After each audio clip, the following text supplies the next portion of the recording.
Hello everybody and welcome back to Let's Play Suzerain. Sorry it has been, I think, like a month since the last part.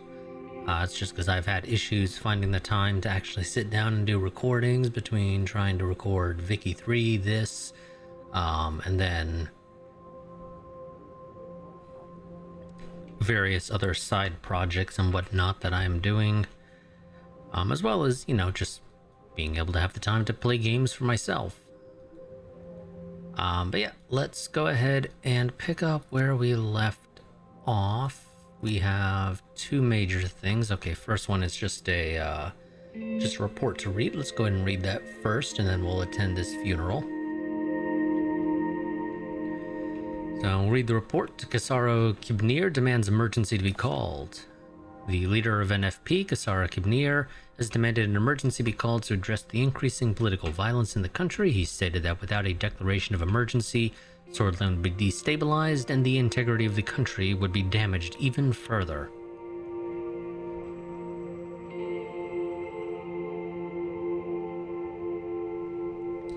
Don't fully agree with that assessment, but so be it. Okay. Let's go ahead and attend the funeral of Bernard Cercas, or however his name was pronounced. So the death of Bernard Cercas has shocked the country, and his funeral will be held in Deir among a large crowd of sympathizers. Cercas was not only a communist poet, but also an elected MP that had a voice. A state funeral has been organized to honor him. The question is whether the president and the administration will attend the funeral or not.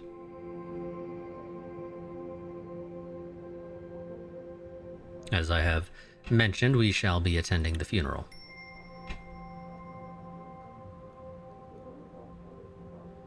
Let's see, okay, nothing popped up there.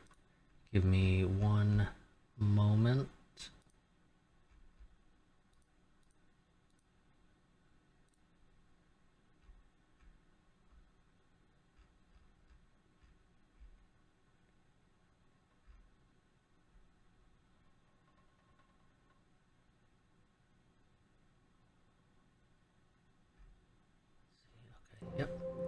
Go ahead and attend. So dark clouds were looming over Deir. They looked daunting as our convoy started approaching the century-old cemetery.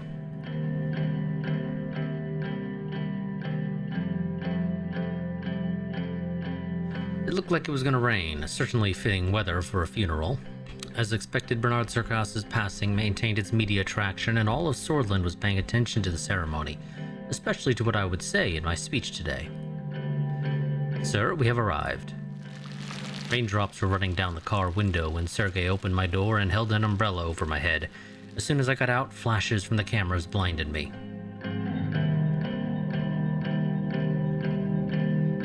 It's okay, Sergei. I will hold my own umbrella. As you wish, sir.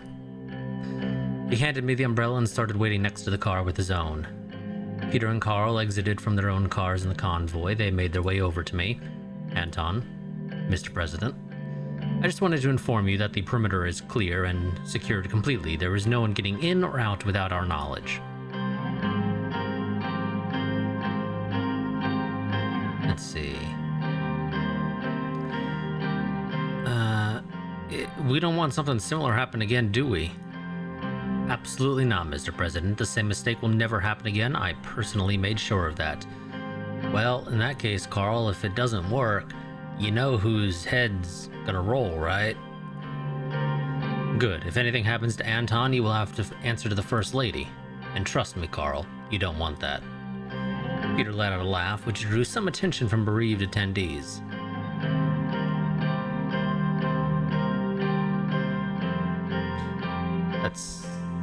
We'll just gesture for Peter to lower his voice. You're right, sorry. It started to rain. It was already raining. Several unintelligible voices were heard from Carl's radio. He stepped out to reply and returned shortly. We have a small problem, sir.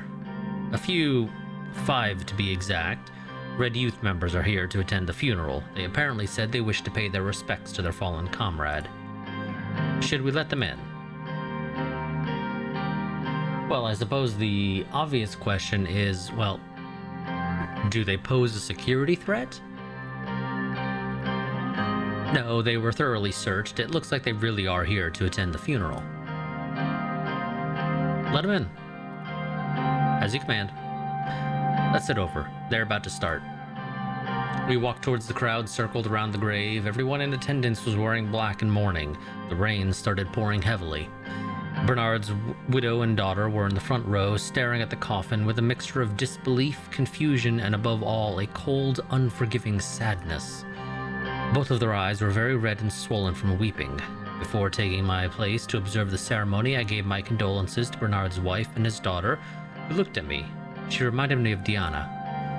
When the religious ceremony was done, I was invited by the priest to deliver my speech. I took the podium. I felt like I had a lump in my throat.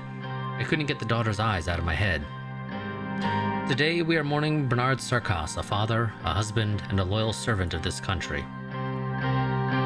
Towards the back of the crowd, I spotted the members of the Red Youth wearing red shirts and black bands of mourning on their arms. They seemed ruly and were respectfully bowing their heads.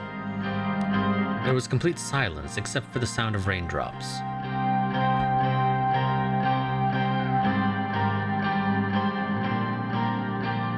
Let's see.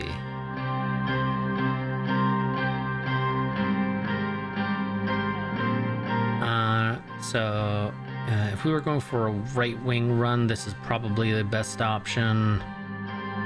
If you're going for a communist run, this would be probably the best option. I don't think these really matter significantly. I think these are actually more of just kind of, how you want to present yourself. I don't think these choices here actually have any impact on the story.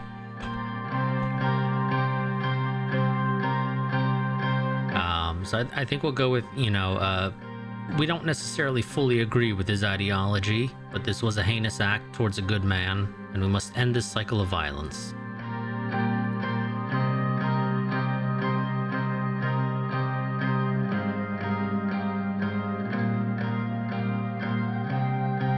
Let's see.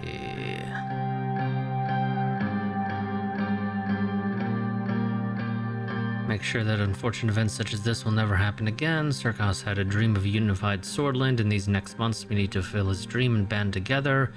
I interpret this attack as an attack against Sordland, by extension against me personally. I promise you this, the blood of Bernard will not remain on the sacred ground of Sordland. I feel like that's not a great thing to say. That sounds more like we're going for, a fascist run.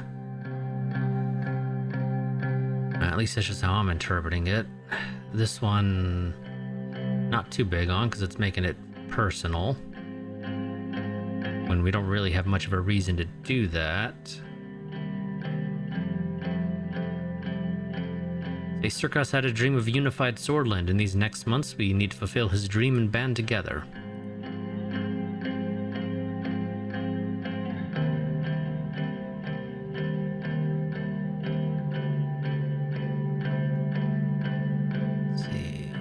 Let us all mourn the passing of Bernard Sarkas and remember him well, but hatred begets hatred. There is only one way to overcome this vicious cycle. We must unite against the evil of this world. The tears of the family he left behind have a price that needs to be paid. I will not stop until it is paid in full.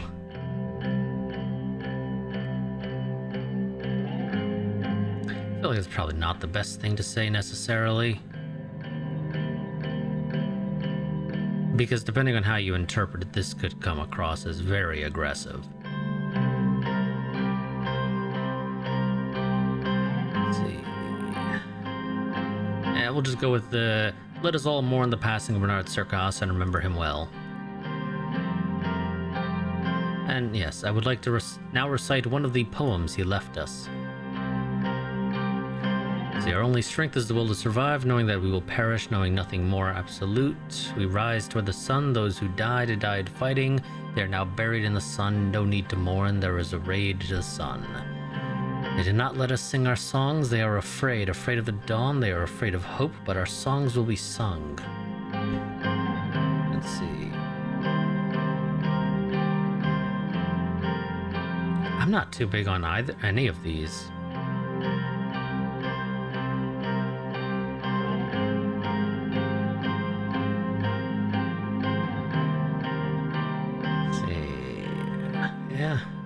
Our only only strength is the will to survive, knowing that we will perish, knowing nothing more absolute. And then a moment of silence. During the silence, all that was heard were the ravens. Some attendees started clapping, some crying. The coffin was lowered into the grave by the gravekeepers. After a couple of minutes, Bernard Surcos was with the soil no more. As we bid farewell to Bernard, I want to close with the words every sword lives by. Morgana Westcor. Everyone replied, Victern Sista. Victory is close. With applause, I stepped down from the podium. It was time to leave. The widow thanked me with a soft and defeated voice before we dispersed. On our way back to the car, I still couldn't get the eyes of Bernard's daughter, nor the faltering voice of his wife out of my head. Would Deanna, Monica, and Frank look the same way if something happened to me? Peter put his hand on my shoulder. That was a good speech. I sensed only respect from his voice. Thank you. I mean it. I know you do. Come on. It's time to go. We've got work to do.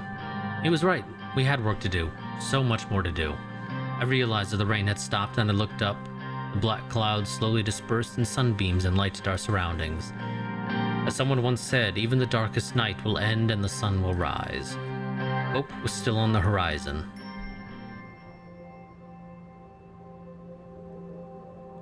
Okay, let's see. News. Huge crowds of mourners, including President Rain and other senior Swordish officials, joined under a rare display of unity poured into the heart of Deir today to bid farewell to Bernard Surcos, the poet and politician who was shot and killed at the gates of the Maroon Palace after Rain's inauguration ball. With hundreds of police officers in riot gear on duty and traffic barred on major thoroughfares, the normally chaotic section of the city took a somber atmosphere. Malianivist anthems played from loudspeakers along Freedom Avenue as Swordish citizens of various ethnicities stood shoulder to shoulder, many of them in tears. Others leaned out windows or over balcony railings to watch the procession. President Rain gave a unifying message to all of Sordland by attending the funeral. He paid his respects to Surcos and met with his close relatives. Rain also made an emotional speech that touched thousands of attendees. He finished his speech with a quote from Surcos: "Our only strength is the will to survive. Knowing that we will perish, knowing nothing more absolute." Scenes of compassion, unity, and respect were recorded during the solemn funeral of Bernard Surcos, which the VP and the President attended. President Rain has shown respect and grace by letting Red Youth members into the funeral to give their final goodbyes to their fellow traveler. This show of compassion is what the country deserves at this period of uncertainty. The new era of the Rain administration indicates that the divisions of the country might soon be healed. Thousands attended the funeral of Surcos. Let's see. Nothing particularly useful added there. Looks like we have just the one choice here, and I actually completely forgot to start my timer. I just noticed. Let's see. What do we got going here? Yep, highway under construction. Briefing on the current diplomatic situation. Uh-oh, I don't like the sound of that. The Blue Mansion in Lockhaven hosted us for the important diplomacy gathering. The door opened and David Whiskey, sure, we'll go with Whiskey, once a lecturer to me, now the Minister of Foreign Affairs, gently made his way toward my desk. "May I sit down, Mr. President?" "Leave the formalities aside, David. Please, take a seat." "Ah, right, Anton. I am used to titles. Diplomacy jobs train oneself." He slowly sat down, taking care not to aggravate the arthritis in his knees. He'd always had an air of gravitas about him, and old age had only served to deepen that. After he settled himself, he regarded me with delight, his blue eyes sparkling. "Look at you, Anton, the 4th president of Sordland. What a privilege for me. I still remember the first day you took my class at Holsard State University. Somehow, the inexplicable ebb and flow of life has led us here, to positions where we can change the course of history." "Everything happens for a reason, David. It was meant to be." Maybe, maybe not. I don't believe in destiny, but sometimes it feels convenient to do so. I'm looking forward to present you the latest bill I am working on. The TCPA has turned out to be an initiative that can significantly boost our tourism and culture industry.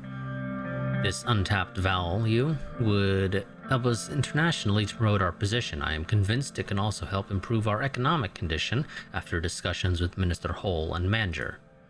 The GNA and USP factions are supportive too. I really shouldn't have done overtime hours to get it done, but I really care for position and value of our cult. He started coughing again, this time for longer. Would you like some tea or water? Oh yes, please. Tea and water sounds nice. Thank you very much. He smiled. Olivia brought 2 cups of tea along with a glass of water and placed them on the table. It seems you still remember how much I like tea. Nowadays, it really does wonders for my throat. Let's see. Has your niece, Margie, started going to the kindergarten yet? Yes, she has. Spending time with Margie makes me happy. There's still much ahead of her in life. I sometimes wish Catherine and I had children, but that ship sailed a long time ago. It was the Rain family. Well, you know, Frank never liked the spotlight, so that hasn't changed. As time passes, I realize it more. Family is the most important thing in life. We must take care of them. The door opened. He-Soft and Lucien joined me for the briefing as the tall case clock hit the hour mark. Peter, however, was missing. I wondered if he was late from all the drinking he did at the party in Lockhaven. We'll talk more later, President Rain. Welcome, everyone. How was your travel to Lockhaven? A little bumpy due to some turbulence. I arrived via military cargo plane that landed at Lockhaven International. I took the train. It was a little bit slow, but I can still recommend it for the beautiful landscape. I also had the possibility to work on a couple of things during the ride. Well then, since Mr. Vectern doesn't seem to be coming today, I think we are ready to start. I will start providing a brief overview of our current status with our neighbors. What would you like to start with? Well, I'd like to hear about Agnolia. Our brotherly nation to our northeast, Agnolia, they are still diplomatically non-aligned and probably has one of the most democratic systems between our neighbors. Economic stagnation is a worry for them. Their primary issue is their heavy reliance on foreign investment from us. Agnolia is our most friendly neighbor. We have been allies for the longest time after Rumburg annexed Dome. This fact needs to be part of the equation. Unsurprisingly, the Agnolian Prime Minister, Martin van Horten, is expecting better cooperation through a new, fairer trade deal with us. It was one of his election mandates. Let's see. A more comprehensive trade deal sounds beneficial to all sides. Both sides could gain from it, but Agnolia has more to win than us. They want to protect their weaker industries, which we are profiting from selling our goods to. Additionally, the latest numbers indicate that currently 1 million Agno-Sordish citizens live in the Agland region of Sordland, which creates a link between foreign policy and our internal affairs. These people have suffered socioeconomically, which led them to crime and other problems. In addition, a relaxed immigration policy was one of Agnolia's main requests, which is unacceptable. Most of the migrants in our country haven't even assimilated into Sordish culture. Adding more won't help. I'm supportive. I would rethink the matter seriously because it has great influence on our society and values. We should remember that we promised to tighten our immigration laws in the election campaign. Did we? I don't recall. It's been so damn long. I want to know more about Vogsland. Our cousins of old across the Markian Sea wish to have good relations with us. As we all know, Vogsland is a socialist republic aligned with United Contana.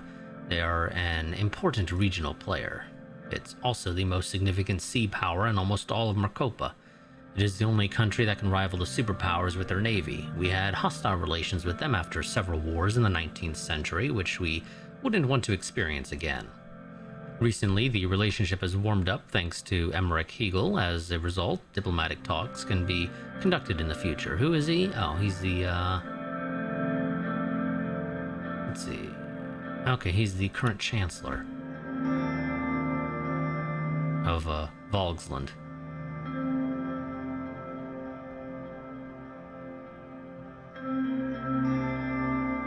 It's not easy to forget about the Great Fire of Conriat. Thousands of lives were lost that day. Holding grudges about the past wouldn't be a logical strategy if we are focusing on pragmatic foreign policy. Well, I didn't say we would hold grudges, it's just, you know, not easy to forget. They haven't been in good standing with us for the past 200 years. Recently, they've also joined the Communist Contanan Security Pact, subjugating themselves to United Contana. On top of that, territorial issues have been flaring up between Agnolia and Vogsland because of the Helgeland Island. The Swedish Navy is very concerned with this volatile situation. Lucian looks slightly worried. Fortunately, billions of Swedish ren worth of cargo is transported close to Vogslandian maritime borders on the Markian Sea and the Great Strait. This causes significant risks to our imports and exports in the case of a deterioration in relations. The strait is of high strategic value to us. Aesop, the Navy is keeping an eye on the situation from a distance, right? We are actively monitoring the sea routes and cargo ships. For now, there is no immediate threat, but we don't know what can happen in the future. Okay, what's the latest situation in Wayland? It is tumultuous in the south, as always. Victor Smolak is expanding his powers among protests from Wezek people. However, he is quite positive about a normalization of relations between our countries. Despite purging the Wezek communists, reports indicate they have been warming up to content and international aid. As of now, Wayland's stability was always a concern for the region. But if we want to help them, we must not treat refugees like we did in the 30s. I still can't stomach the inhumanity those people suffered.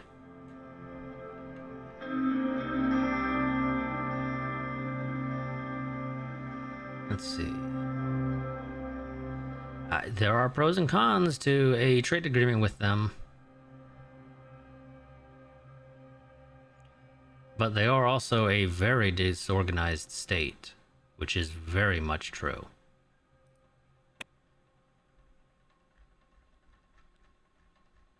We can't really check it here.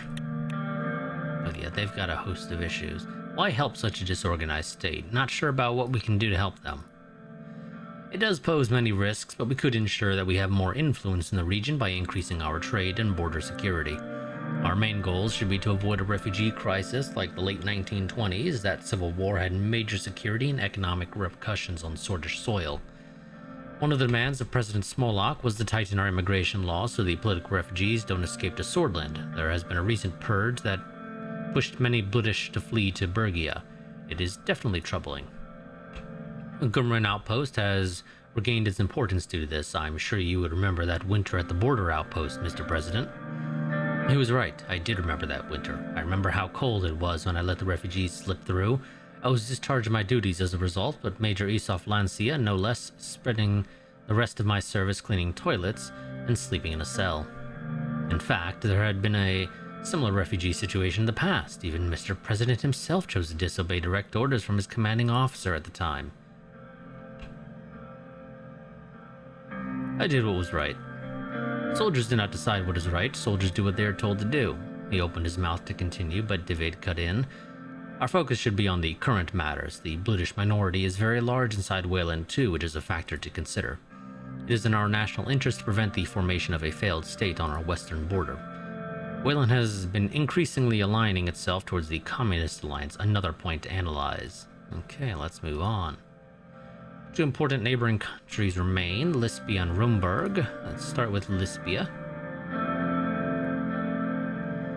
Lisbia is directly to our south. Our southern neighbor is aligning itself more and more with Arcasia. Lisbia is currently led by Prime Minister Patrico Alvarez. They are the jewel of the continent and the second largest economy in Marcopa. Though wealthy, Lisbia suffers from excessive economic inequality.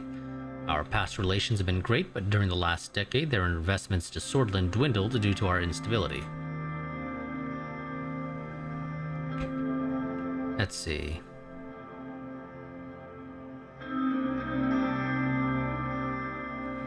Allying with the richest regional nation could be beneficial.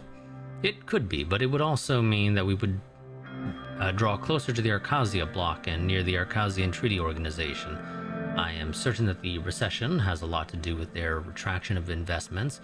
Once they see that money isn't in the picture, they vanish rather quickly because they are capitalists. They also have shown a selfish attitude during the Wayland Civil War by closing their borders and funneling refugees to cross into Sordland. Let's see. The capitalism of Lisbia is inspirational to me. Look at their economic power. Everything comes at a cost. In Lisbia, the cost is wealth and equality, but business people are getting richer and richer. There are hundreds of very privileged oligarchs who invest inside and outside of Lispia. Some made significant business investments in the city of Benfi and Valgen. Okay, what's the situation with Rumburg? Now to the most troubling nation, Rumburg, a constitutional monarchy led by Queen Beatrice Livingston.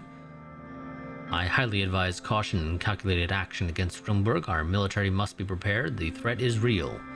They are strong and have the motivation as well as the means to damage us. We shouldn't give them any reason to pursue aggression.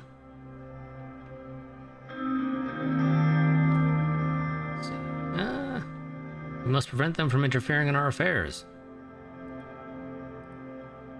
They have shown similar behavior to their neighboring countries before, but we must be cautious.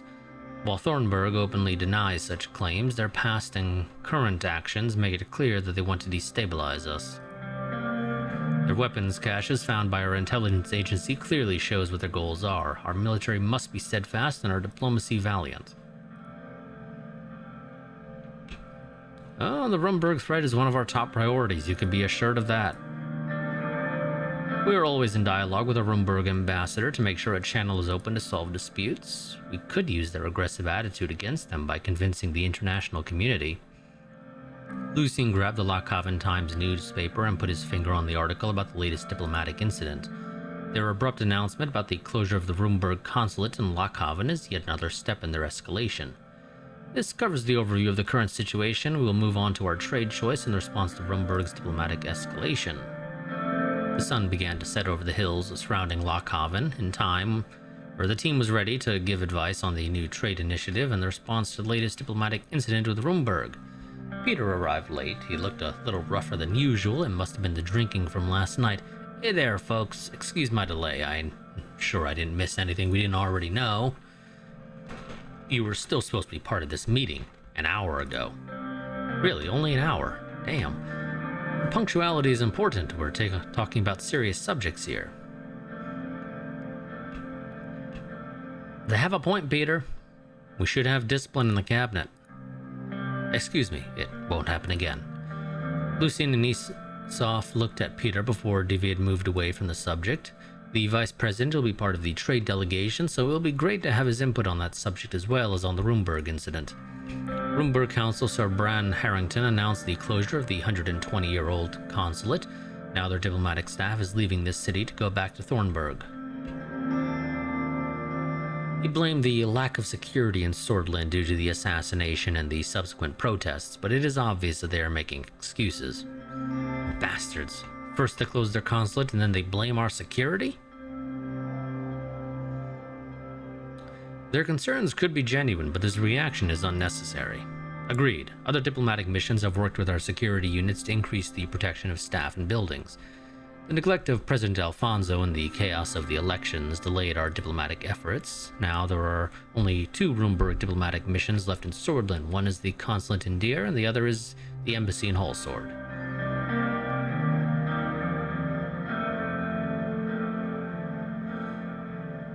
We are accustomed to the usual rhetoric, but this is far more serious. They are playing with fire. Look at what the Wayland destabilization has done to the region. Sordland breaking apart would tear Marcopa apart. In my entire career, I have never seen our Rumburg relations suffer this much. The previous low point was the annexation of Dome. Isoff Lancy was furious. He barely kept himself from slamming the desk. There are worrying developments like the smuggled arms and the build-up near the border. Our military must be buffed up to stand against a great power like Rumburg. We either respond to this aggressive act with diplomatic condemnation or we retaliate by closing our consulate in Dome. I want to say that an escalation would be risky this early in our presidency. We should focus on creating a negative image of Rumburg in the international scene. The people of Sordland must be protected no matter the cost. I say we respond equally. I'm gonna agree with Lucien on this one. It's a bit early right now, I think, to be pissing off Rumburg by playing tit for tat. We're gonna write an official diplomatic response condemning this unreasonable act, declare that Rumburg aims to destabilize Sordland and the region. As you wish, Mr. President, I shall begin work by immediately informing the Ministry of Foreign Affairs and Trade. Swaying the international stage is the key in long-term strategy. I wish we had reacted more strongly. If we don't confront them, they will keep escalating the situation. I, on the other hand, am glad that we are taking the more cautious road. There are 3 trade-related topics to address today. Which topic do we want to tackle first? Well, we should talk about the ongoing trade negotiations with Wayland and Agnolia. Our primary goal will be to successfully sign at least one trade agreement with one of our smaller neighbors. We have 2 options with our trade initiative, starting new negotiations with our old partner Agnolia to the northeast and forming a new cooperation with Wayland to the west. Let's see, for Agnolia. The reason behind this option is more diplomatic than economic, although of course we can't forego the added economic value. Agnolia is an old ally and a valuable trade partner. The point we are at with the early negotiations is around the steel trade. They are demanding that we buy their steel for a higher price. That is because they think that the deal is far too unbalanced as it is. Their second main demand is privileged access to our agricultural market. If we are to fulfill their demands in return, they are offering a full alliance with Sordland against Rumburg. Ooh, that'd be nice. Although, admittedly, I don't really know if Agnolia is necessarily a great ally, at least not on their own. That's why you don't get them on your own. Or, on their own. You get somebody else as well, one of the big boys as well. But Agnolia certainly can be helpful as an ally. Looking at the current advances of Rumburg near our borders, having a coalition against Rumburg would prove extremely useful. Obviously, there will be consequences for entering a full alliance. Mainly the issue is around Helgeland. Vogsland has clear intentions on taking over the island one way or another, and entering a military alliance with Agnolia will make them furious. I want to state my support for the decision to stick to our old ally Agnolia. Even though I disagree with their demand to relax immigration, we have cooperated with them on many issues in the past. There are obviously subjects that we would still need to tackle, like our economics, the traded goods, and what to do with immigration. My opinion is that this is a good deal and we should go for it. The new Agnolian Prime Minister is trying to improve the existing relationship. The downside is that we would need to make concessions, a reality of any trade deal. Let's see, I would be open to creating a new agreement that would satisfy all sides. That would be the best outcome. If you decide that Agnolia is a good option, another point is that they have a very democratic system. After the recent elections, the PM has a mandate to arrange a fairer deal with us. Martin van Horten also is an avid supporter of relaxed immigration. Since we said that we will tighten immigration, he might be reluctant. Starting the highway construction in England plays a part too. Regardless, if we're going to increase our regional influence to previous levels, we might need to make amends with our neighbors. Ultimately, the decision will be up to you as always. Okay, what about Wayland? Dealing with a fractured country like Wayland has its positives and negatives. Although it will be lucrative in the short term, there are risks associated with dealing with such a country. They are proposing co-investment projects and a no-tariff agreement. They are also offering oil in return for attracting foreign capital interests from Sordland. However, it is possible that there will be international ramifications of getting closer to a country like Wayland. All in all, this is a very lucrative deal for us. However, we need to think about the consequences. I certainly don't support the decision to become friendlier with Wayland. We carried their burdens for decades. Their migrants flooded our country, and now they are expecting a deal from us. Maintaining influence with Wayland could prove useful. Yes, it is risky, but think about our influence on an underdeveloped region like that. We could also sell more products and enter their market easily. I am of the opinion that it is simply too risky. Yes, we would gain resources and immediate capital, but I'm afraid of the consequences. You may be right, it's risky. I tend to agree. If we wish to go forward with the deal, when the time comes, there is the topic of immigration to consider. Victor Smolak is a known isolationist. Our promise to tighten our immigration policy will increase the likelihood of the deal. He believes our borders need more security. I personally don't like the idea of getting too close to Wayland. Me too. Agreed. I still think we should give it a try. Our campaign promise to steer Sordland toward the west and Arcasia will have an effect on the negotiations, especially with Wayland. As you know, the current affairs of Wayland are partly a result of United Cantana's support of Victor Smolak. This will be a problem, but definitely worth trying. As for Agnolia, this promise has made them cautious, which might make it harder to get a good deal. We also need to consider the effects of our economic doctrine plan. The fact that we are heading towards a market economy will have an influence. Good negotiators optimize the interests, which makes the difference between trivial, allowing both sides to reach a deal. Very true, Mr. Vector. We have a lot of time to prepare before the scheduled visits to Wayland and Agnolia. I believe this gives us a brief overview of our current options. Our trade delegation will begin work towards the end of the year. We expect final negotiations and the signings of the trade agreements to happen next year. I'm very much looking forward to visiting Stallport, and I'm not even going to try to pronounce the capital of Wayland. God damn, that is such a weird name. With party animals like David and Simon. Peter laughed. Esop narrowed his eyes and stared at him.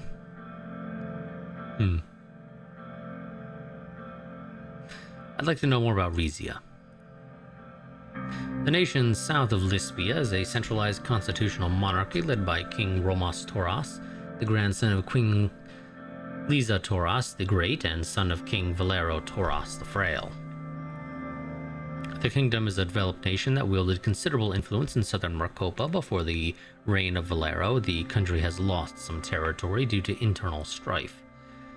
The Alfonso government signed vital trade agreements with King Romos Tauras, benefiting both nations at a time of need. Attempts at furthering cooperation stalled out due to the king's blood ties to Rumburg. What exactly are these blood ties between Rhesia and Rumburg? In the 1930s, King Romos married Princess Lena Livingston, the youngest daughter of King Alfred Livingston II, sister of Queen Beatrice Livingston. It was a political marriage that benefited Rhesia, helping save it from downfall. The two nations are close, to say the least. The Tauras and Livingston families should be considered allies for the time being. However, from a practical standpoint, they are too far from each other to provide military support. Also, don't forget that for Rhesia to provide any military support against us, in the event of a war with Rumburg, they either would need to go around Lispia or fly over Lispia. Flying over has potential consequences, depending upon what the relations are like between Lispia and Rhesia. But going around significantly hurts their effectiveness in terms of being able to actually engage in any sort of operations against us. But I'm sure we don't really need to worry about Rhesia. They're just kind of there. Both countries are also part of the worldwide network of monarchies known as Grace. The framework is mostly financially and politically motivated due to the presence of Malinovism and democracy. All these kings and queens disagree more than agree, but they're forced to tolerate each other's differences. Imagine if Coranti and the SBC cast the world's remaining monarchs in a soap opera. Let's see. You should bring it up next time you see him. See what he says. I smell an international hit. Lucien knocked on the table. We should be more concerned with, Peter interjected and reached in his pocket. Actually, a friend of Gus called Rusty gifted me this beautiful piece of full Rhesian gold coin. They say it helps you find love. Look. Peter pulled out the ornamental coin and put it on the table. It was so polished that it caught reflections of light in the room. Lucien was clearly frustrated. So, I'll examine the coin. Took the coin in my hand and looked at the details. The center head was the emblem of Rhesia, a fierce bull standing on 2 feet with his horns pointed upwards. In the background was a shield intricately ornamented with leaves and a crown. At the bottom, the letters RRG were engraved. What is RRG? It's Rhesian Royal Gold, the company that mines and processes the high-quality ore used to mint the country's gold. Well, let's discuss the potential deal and what's on the table. From what we have gathered, there is no clear offer yet. The interest clearly seems to be more control over the gas produced and sold in Sordland. I suspect this must be related to the recent tensions on the coast of Pales. Mr. Manger is working out the details to get more concrete headline terms soon. Of particular interest are the gas fields in the Narbel region and the Nargis region. That must be related to Gasom operations. Gus's ties with the people around that corporation, even though there is another CEO, while Alfonso is still chairman.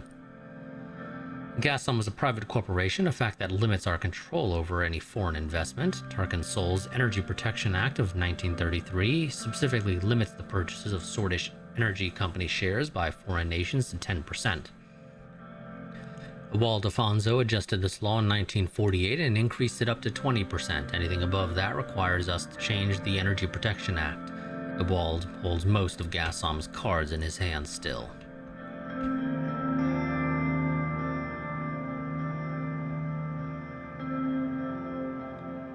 Let's see.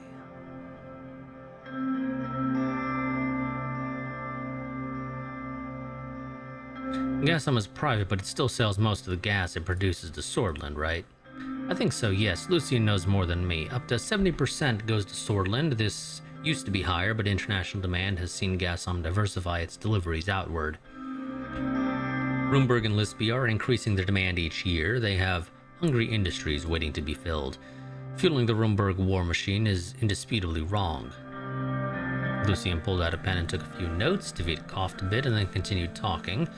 From our diplomatic channels, we can tell that Lisby is still very interested in Swordish petrol, whereas Rumburg wants more gas resources. As a sovereign nation, we must protect our resources. Our energy independence is part of our national security concern here. Gazprom handles most of our gas production.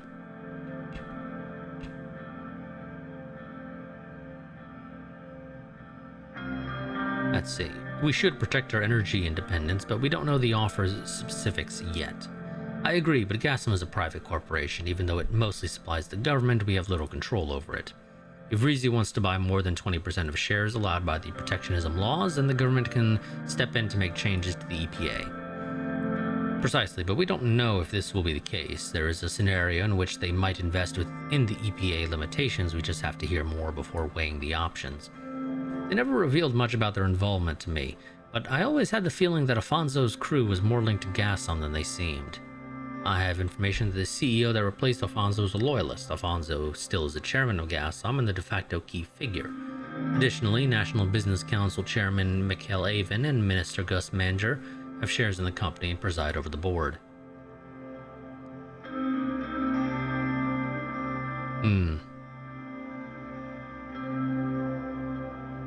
The shareholder links raise questions regarding Afonso and Manger's motivations. I suspect that the corporation isn't doing too well, and they are seeking investments. Any investments into Gazprom will enrich the owners, but might also lead to more jobs and growth. Any further comments? Nope, doesn't look like it. I think this summarizes all we know and what we stand to gain, Mr. President. What are your thoughts? See, I look favorably towards the potential investment from Rizi into Sordland. There is a strong potential for further cooperation. Rizi previously aided Sordland when it needed foreign help the most. I will assist in analyzing the political implications, Mr. Whiskey. Thank you. Our support staff and I will be working towards the next steps soon after receiving more context from Mr. Manger. Our ambassador imported Drazon is in communication with Laurentro Esquivel, the Rizian Council of Foreign Affairs, already. Well, that concludes our meeting, Mr. Rain. Let's see. See you later, gentlemen. I'll take my leave then, sir. The meeting concluded and the team dispersed. Our diplomatic action plan officially began. So we have diplomatic missions going on in some of our neighboring regions, but let's, yeah. Let's see. Neutral relations, weak military, 17 million population, 29th in GDP. Yeah. We'll see how that all goes. Let's see. What's this? CSP unveils comprehensive Iotake plan for Rika's infrastructure. Okay. I'm not going to read through all this one because, let's see, key projects include upgrading 5,000 kilometers of rail and road networks, constructing 3 major hospitals, and establishing 200 healthcare facilities across the continent. Simultaneously, an unprecedented revamp of Rika's education sector is on the Anvil, with plans to construct 150 new schools and introduce an enhanced curriculum focusing on science, technology, and the arts. That's an interesting one.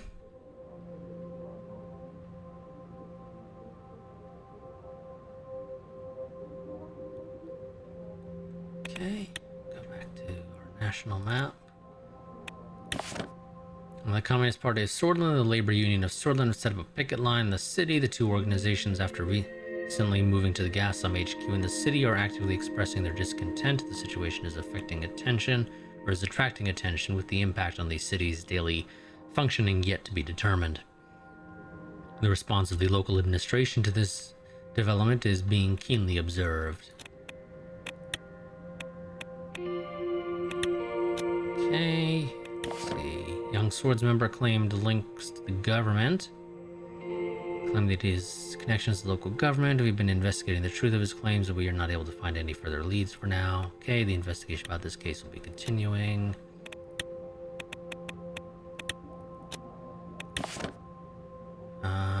Okay, yep.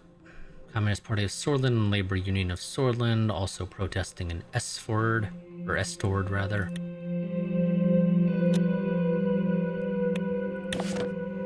Grand National Assembly is preparing the Green Bill with a focus on promoting sustainable industry practices, particularly in Gruni. Section 1 of the Act proposes stricter regulations on industrial pollution and waste disposal. It suggests hefty fines for non-compliance with the collected revenue to be reinvested in environmental projects. Got a bunch of things here. Let's see. Criticizes workers' rights bill. Energy Protection Act repeal process begins. Emergency in Anrica, mayor announces. 20 police officers heavily wounded, 2 police stations burned down and several shot. The city is in a state of emergency and we are trying to restore order. That doesn't sound swell. Fonzo Foundation, a beacon of charity.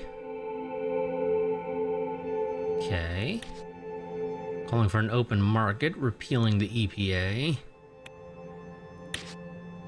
Addressing the skilled foreign worker gap. Unrest continues. And welfare issues of Narbel.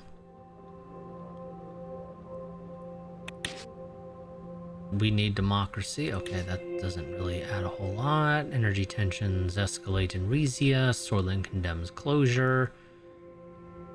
You guys seem to be the only one talking about this one. Like, at all. I didn't see any of the other ones talking about it.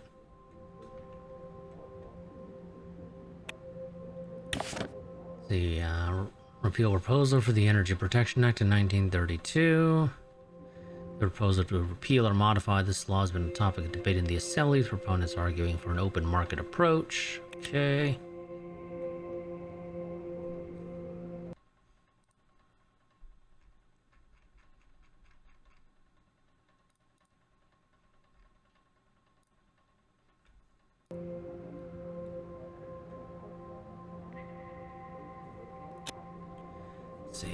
Let's go ahead and take a look at the Tourism and Cultural Preservation Act.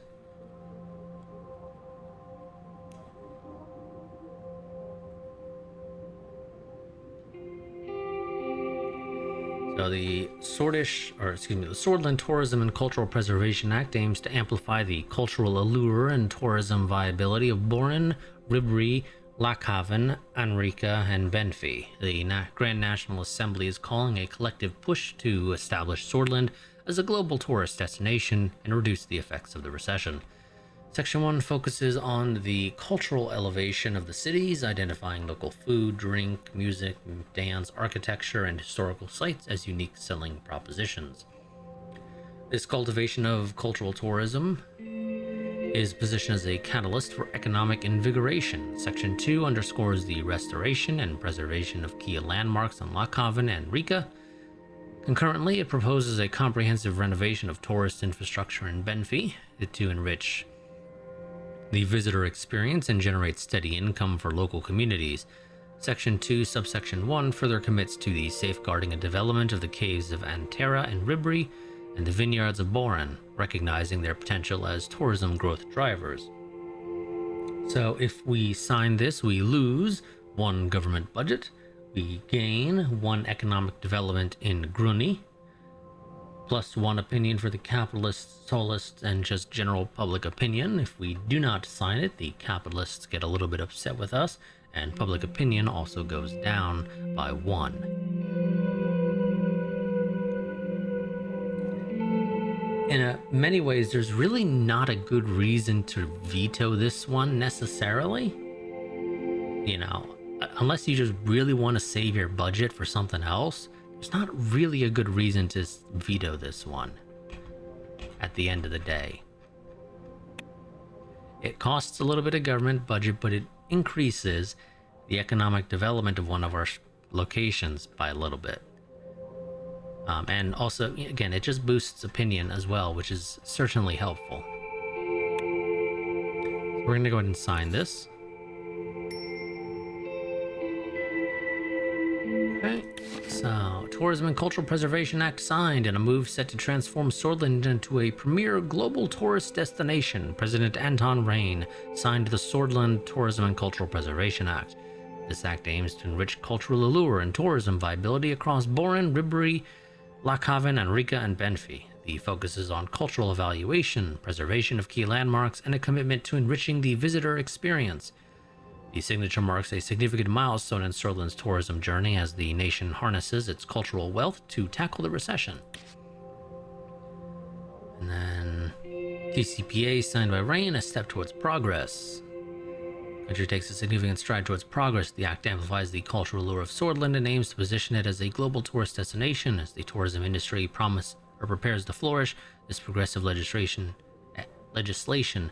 paves the way for economic recovery and cultural recognition on a global platform. An overview, economy, nothing really there. And then here, we got a green. Tourism industry booming nationwide already. Damn, that was fast.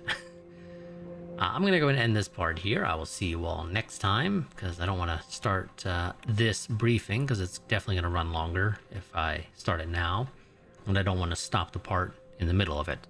So I will see you all next time. Until then, goodbye and farewell.